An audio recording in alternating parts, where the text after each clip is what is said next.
Good morning, students. How are you? Hope you all will be fine. So let's start our EVS class. ठीक है? This is the chapter first named myself. Okay? Students, do you know what is EVS? What is the full form of EVS? Yes, the full form of EVS is the environmental studies. Okay?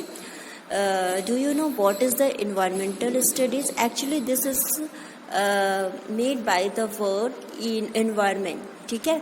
environment क्या होता है? The condition in which you live and work. ठीक है?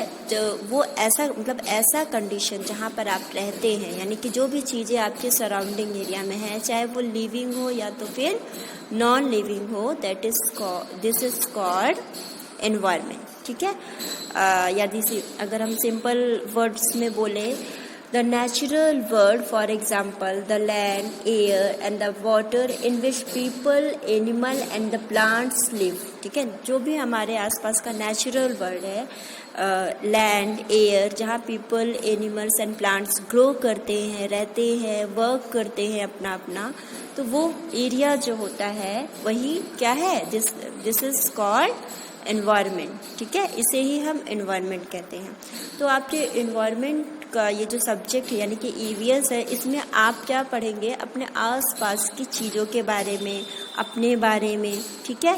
तो सबसे पहले chapter first में हम अपने बारे में पढ़ेंगे, यानी कि myself. So how to introduce yourself, कैसे आप अपने आप को इंट्रोड्यूस करेंगे. ठीक, आपको अपने बारे में बताना है. What is your name, what is your father name, ठीक है, what is your mother name, ठीक है, what is your date of birth and how old you are. ठीक है, where you live, what is your favourite food, etcetera. ठीक है, ये सारी चीज़ें आपको अपने इंट्रोडक्शन में बताना है. ठीक है, तो यहाँ पर मैं एग्जाम्पल दे रही हूँ. ठीक है, जैसे कि आप क्लास में जाएंगे तो कैसे अपने आप को इंट्रोड्यूस करेंगे अपने क्लासमेट से. Here is the girl name Saina. ठीक है, साइना अपना इंट्रोडक्शन कैसे देती है? Hi, I am Saina, I am a girl. ठीक है, I am 6 years old, my favourite fruit is mango, I love playing cricket, I enjoy reading books. तो इस तरीके से देखिए आपको अपना इंट्रोडक्शन तैयार करना है. जब भी स्कूल में आप आएंगे तो आपको ऐसे इंट्रोडक्शन देना होगा. Okay, so there is a poem. ठीक है, related to yourself. Name of poem is all by myself. आपको पता है जैसे जैसे आप बड़े होते हैं धीरे धीरे सारा काम आप अपने आप करते हैं. As we grow older we learn to do many things on our own, like bathing, packing our bag and cleaning our room. It is good to do our own work. ठीक है, और ये बहुत अच्छा होता है कि हम सभी अपना काम अपने आप से करें. तो इस तरीके से इस पोयम को आपको ऐसे रिसाइट करना है.